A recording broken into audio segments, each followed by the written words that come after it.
c'est Madame sans opinion, celle qui dit oui, celle qui dit non, celle qui dit oui et non. Aujourd'hui, je vais vous donner mon avis, ou pas, sur la baisse du prix de l'essence. Vous savez, ce très léger redout qui fait que depuis peu, on a un tout petit peu moins mal au fion quand on passe à la pompe. Alors, au risque de vous choquer, je suis contre.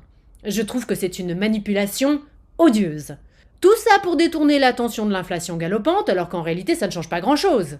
Concrètement, la France est toujours divisée en deux. D'un côté, les cheveux propres, de l'autre, les gratinistes. Oui, ceux qui privilégient l'achat du shampoing sur le fromage râpé à mettre dans les pâtes et inversement. La seule différence, c'est que maintenant, les gens peuvent reprendre leur voiture pour aller au supermarché voir tout ce qu'ils ne peuvent toujours pas s'acheter. Ah non, c'est sûr, on progresse, hein. Après, c'est vrai que c'est quand même pratique de pouvoir réutiliser sa voiture. Parce qu'on a beau dire, on ne peut pas tout faire à vélo et en transport en commun. Et je parle en connaissance de cause. Le mois dernier, j'ai essayé de transporter une commode Ikea sur le porte-bagages de mon vélo. J'ai fini dans le décor. J'ai même pris le RER avec un caddie une fois. Comme je vous le dis, un caddie Carrefour Market, qu'on avait piqué avec les copines. Bon, on était un peu éméchés, certes, mais même à jeun, je ne suis pas sûre qu'on aurait réussi l'épreuve du portique.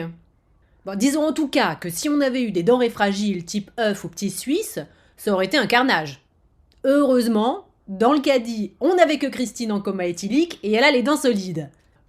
Là où je suis moins fan de cette accalmie hydrocarbure, c'est que ça ne m'arrange pas du tout sur le plan immobilier. Moi qui avais enfin réussi à vendre mon appart, enfin à signer une promesse de vente, avec ces conneries, j'ai bien peur que tout capote. Depuis quelques mois, ma rue est devenue étrangement calme, voyez-vous. Mais si les gens recommencent à conduire comme avant, le bal des bagnoles renvoyé par Bison Futé de la départementale vers l'itinéraire bis qui passe juste en bas de chez moi va reprendre, le gogo à qui j'ai réussi à refourguer mon trou à rats, enfin je veux dire le monsieur en train d'acquérir mon charmant 22 mètres carrés atypique, risque de faire machine arrière, et je vais encore l'avoir dans le baba. Enfin bon, au moins je ne vais plus être obligée de faire du covoiturage, c'est toujours ça de prix. Non parce qu'à mon travail, on nous a poussé à la solidarité automobile, comme ils disent. Mais je viens de traverser une période terrible. Bon, il était hors de question de convier mes collègues dans mon véhicule, bien sûr. Entre Dominique, gratiniste convaincu, dont l'odeur des mentales qu'il a su partout risquait d'imprégner mes sièges, et Pascal, qui n'a soi-disant pas choisi son camp, mais dont les cheveux gras auraient pu me flinguer mes appuis-têtes, non merci. Du coup, j'ai été forcée de monter dans la voiture de JC. Mais le type est un véritable danger public. Vous le verriez manœuvrer son plateau à la cantine, vous comprendriez tout de suite. Bref, tout ça pour dire que je suis quand même bien contente de retrouver ma voiture. Et l'odeur de l'essence! Oh, ça m'avait tellement manqué! Depuis des mois, je compensais en me shootant au dissolvant à ongles et en sniffant en cachette le white spirit qui traîne dans le hall de mon immeuble quand les ouvriers qui refont la façade ont le dos tourné.